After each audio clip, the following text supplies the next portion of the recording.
Ndị be anyị ekenere m unu. Asị m ka nke onye chiri ya zelu. Asị m unu ụtụtụ ọma, ehihie ọma, mgbede ọma, site n'ebe isi wee na-esore anyị n'ụbọchị nke taa na Eastern News 24. Anyị si na ọ ya dịrị onye ọbụla na mma ka bụ ndị na-esore anyị n'ilu akwụkwọ n'ihe anyị na-ebe dị iche iche. N'ụbọchị nke taa anyị si na ọ ya dịrị anyị Igbo na mma, na anyị yarị ka echi na echi ede agwụ agwụ. Ife anyị na-akpọ ya bụ ife wetara n'ụbọchị nke taa bụ ife anyị na-akpọ ya bụ morning tea n'ilu akwụkwọ.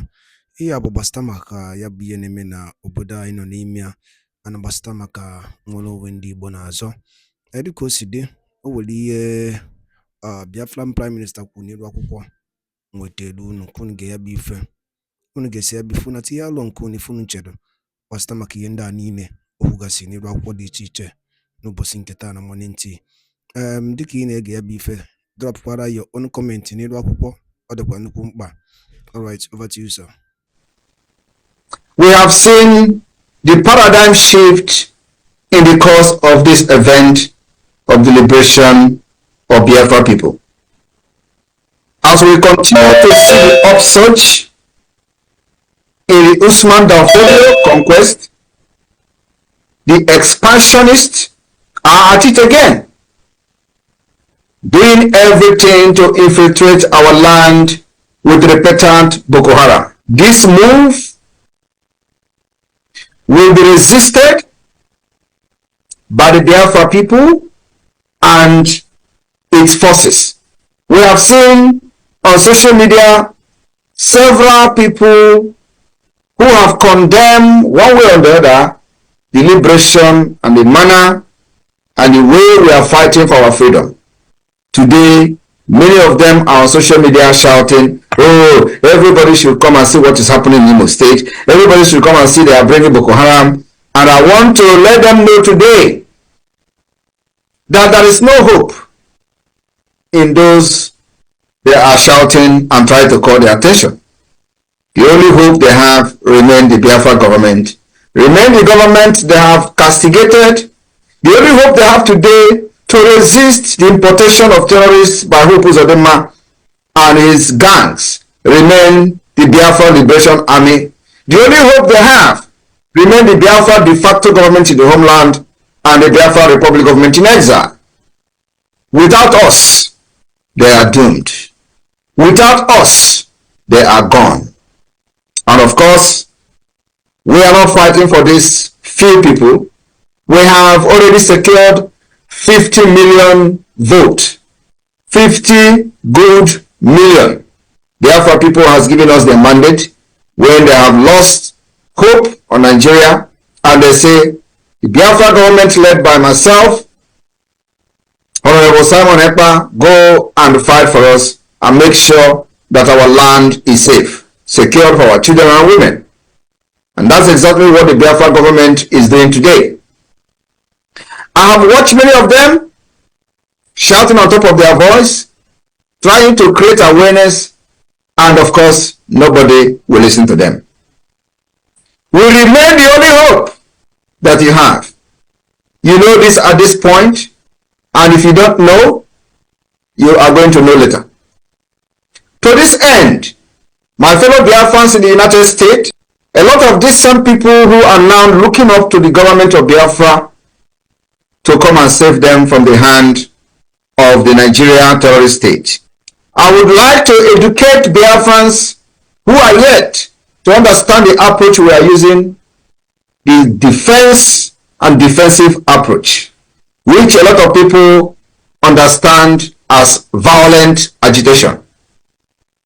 I want to educate you today on some of the historic or some of the history of freedom fighting, and I will encourage all of you to listen and ponder on the speech that I'm making today. The struggle for independence and freedom often evokes a spectrum of tactics, ranging from peaceful protests to more violent form of agitation, depending on the pattern the oppressors choose.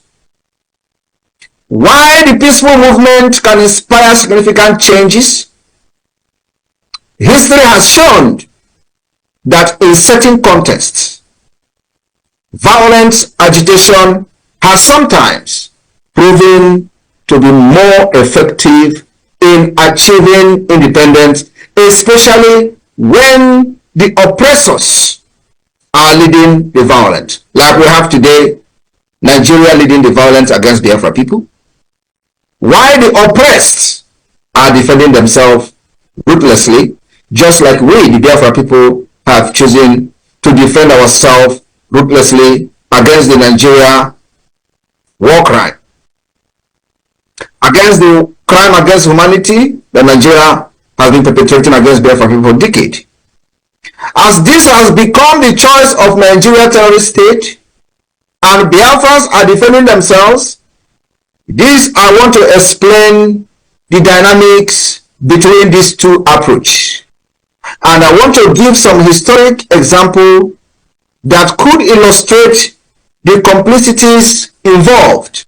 My fellow Biafrans in the United States and those privileged to listen to this particular speech today, I want you to understand that Biafrans can never be killed again by Nigeria in the manner and in the way they have done in the past. Whenever the oppressors resort to violence, like Nigeria have resorted to violence from 1945 to date, I want you to understand,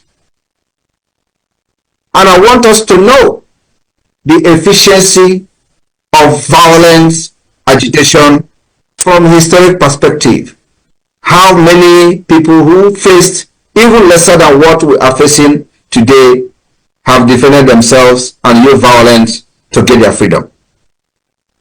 Today I am here in town hall with the Biafrans in the United States. For that reason, I will start from the history of the United States, the efficiency of violent agitation.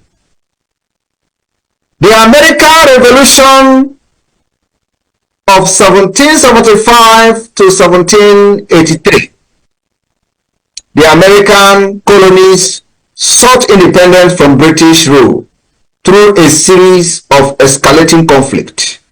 Initially, protests like the Boston Tea Party demonstrated the resistance to the British policy. The same British are trying, even though they claim we have independence under Nigeria, it is never a reality. However, as tensions escalated, armed conflict became inevitable in America. The Revolutionary War ultimately culminated in independence, illustrating how violent struggle can serve as a catalyst for self-determination. The willingness to engage in welfare-galvanized support and unified separate colonial factions, leading to the successful establishment of a new nation that all of you are today, and I am having a town hall meeting with you in the United States. Let us look into the haters. The Hater Revolution 1791 to 1804. The Haitian Revolution is a stark example of how violent resistance can lead to independence. Enslaved Africans, Saint Dominic rose up against their French colonial masters in a brutal and protracted conflict, while other colonies were pursuing gradual reform. Haiti revolutionary leaders sought a toussaint, emphasized armed rebellion as the means to achieve freedom. My fellow Biafrans, the successful revolt not only resulted in Haiti becoming the first independent black republic, but also served as an inspiration for other liberation movements across the globe. My fellow Biafrans, I want to take you also to Algeria. The Algeria War of Independence from 1954 to 1962. In Algeria, the struggle for independence from French colonial rule was marked by extreme violence. The National Liberation Front employed guerrilla warfare and terrorist tactics against French forces. Despite the significant international condemnation and the harsh reprisal, the NLF violent campaign was instrumental in rallying nationalist sentiment and eventually led to Algeria gaining independence in 1962. The intensity of the conflict highlighted the frustration of colonized people and ultimately prompted a re-evaluation of the colonial policies by the French government. When the oppressors resort to violence, they will also be confronted with more violence to have a more proactive and more decisive outcome. The Irish War of Independence from 1919 to 1921, following centuries of British rule, the same British. The Irish struggle for independence saw both peaceful and violent tactics, while figures like Daniel O'Connell advocated for no violence means. The Irish Republican Army employed armed rebellion as a primary strategy. The conflict escalated with ambushes and retaliatory violence, ultimately leading to the Anglo-Irish Treaty and the establishment of the Irish Free State in 1922. The combination of violent and political pressure was crucial in achieving a concession from the British government. At this juncture, ask those idiots who call themselves Biafra agitators, why are they interfering in the self-defense that they could not provide for Biafra people for decades? They are carrying flag all over the world. My fellow Biafrans in the United States, why these few examples I just gave to you today illustrate the effectiveness of violent agitation, it is also very essential to consider the context in which these struggles occurred. Factors such as colonial oppression. Today we have what I call the Fulani apartheid regime in Nigeria, where the expansionists continue to follow the legacy of the Usman Dan Fodio, and I have promised them I have come here to end the legacy of Usman Dan Fodio, and the end of the legacy of Usman Dan Fodio will start from December 2nd.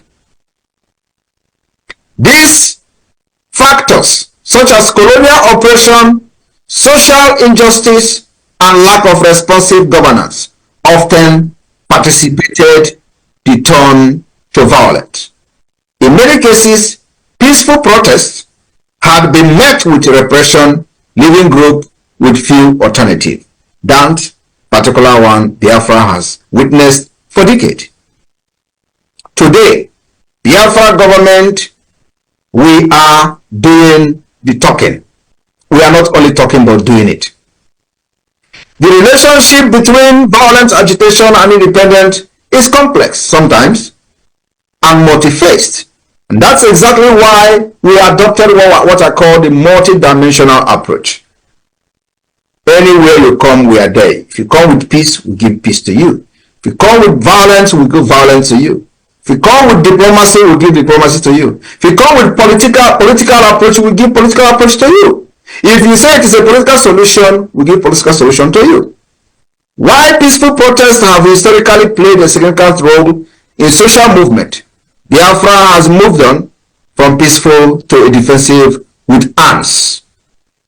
Instances of violent resistance have sometimes proven more effective in achieving tangible outcomes. The example of the American Revolution, Haitian Revolution, Algerian War of Independence, and the Irish War of Independence, which and very soon Biafra will join among the history that has been made using a very strong armed resistance against a terrorist state like Nigeria. I want you to understand that peaceful efforts are stifled when a terrorist is in charge of government, or when the ulterior motive of the government is against the will of the people. Then the peaceful effort will always be stifled. The drive for freedom can lead groups to resort to armed struggle. Ours will never ever be different. Ultimately, the choice of tactics is shaped by the myriad factors, and each movement must navigate its own path towards self-determination. Today, as the government of Biafra, I am telling you, Biafra people, that we as a government, we are navigating our path toward our freedom and self-determination. Those Nigeria NJ distractors should understand that our arms are getting stronger every day, and we are getting more sophisticated. We will never drop this arm until the flag of Biafra is hoisted without anybody interfering, and until the recognition of Biafra as an independent state, the arms will continue to get more sophisticated. Thank you very much. Your support is needed as always, and get ready to be part of the history in Finland.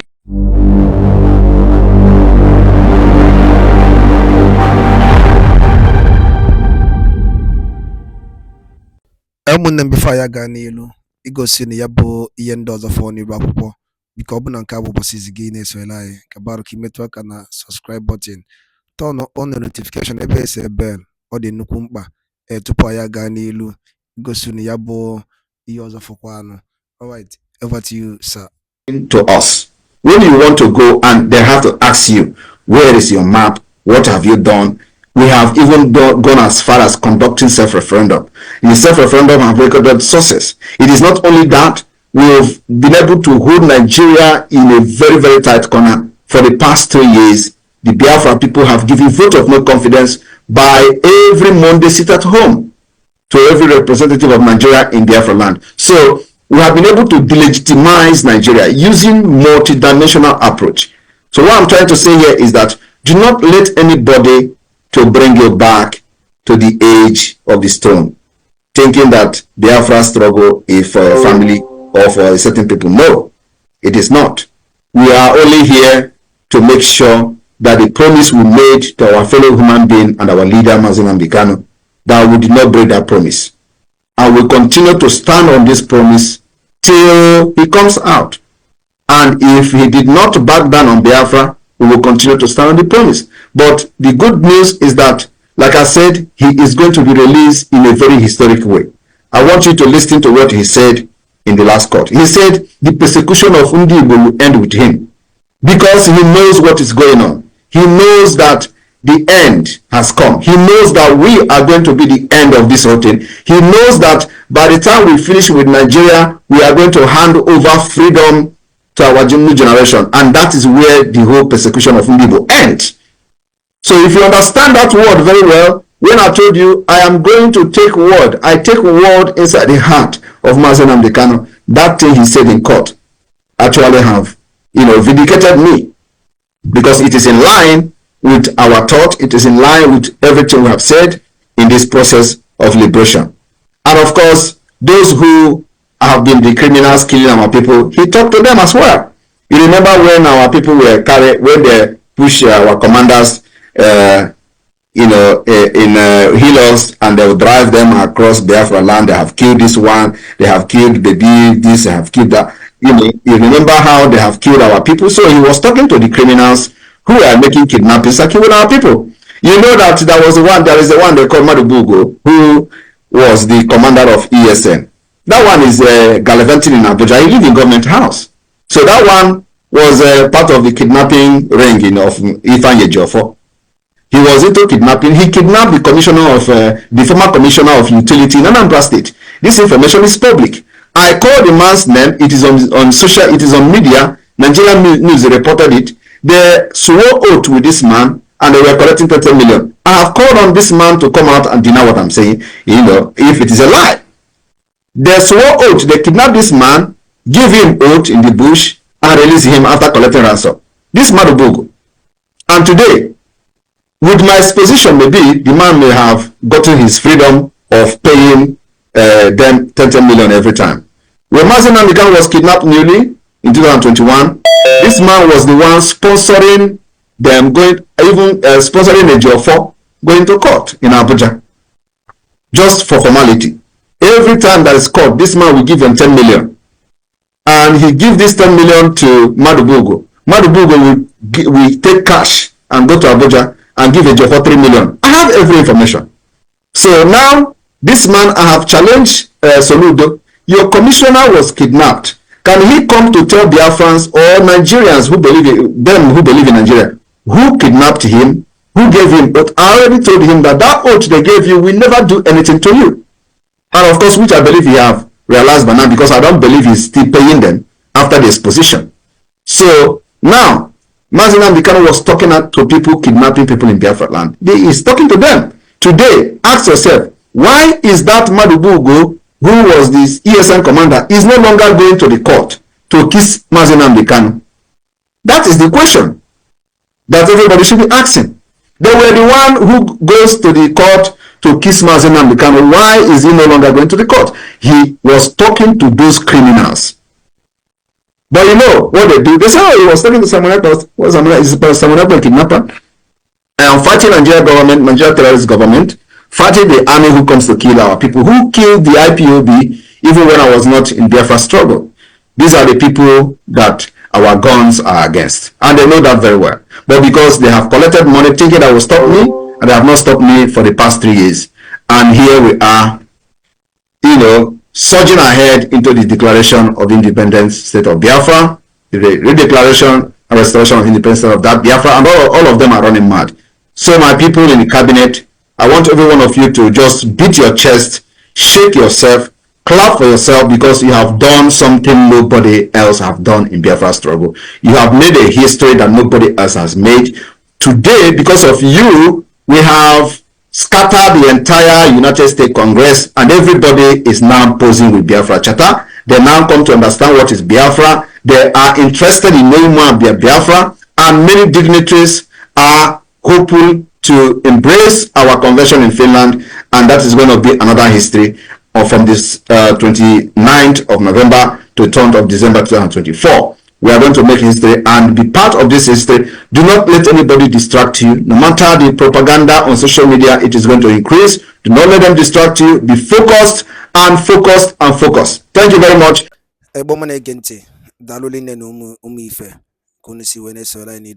Eastern News 24 n'ụbọchị nketa anyị na-akpọ ya morning tea. Unu anụgonu ya bụ ife mgbakọrịta ụka ya bụ ife Maazị Simon Ekpa bụ Biafran Prime Minister or Biafran Public Government in exile. Dịka o si dị n'afọ ka o si ada n'iru akwụkwọ. Gịnị ka i nwere ikwu gbasara maka ya bụ ife ndị a niile kwugasị n'iru akwụkwọ dị iche iche dropụla ya on the comment section below. Ọzọ dịkwa ka ibe ya bụ na nke a bụ ụbọchị izizi gị na-esoghịla anyị n'iru akwụkwọ, onye na-afụ ya bụ ihe onyonyo anyị kaba alụ ka ị like ya and turn on notification, share kwa ka o wetakwa ndị ọzọ ụmụnne anyị dị n'ebe dị iche iche aka. Daalụ nne n'Igbo ọma na-ege ntị. Oge na-adịrị anya onye ndu ya pụta na n'ụlọ mkpọrọ. Ka emesịanụ.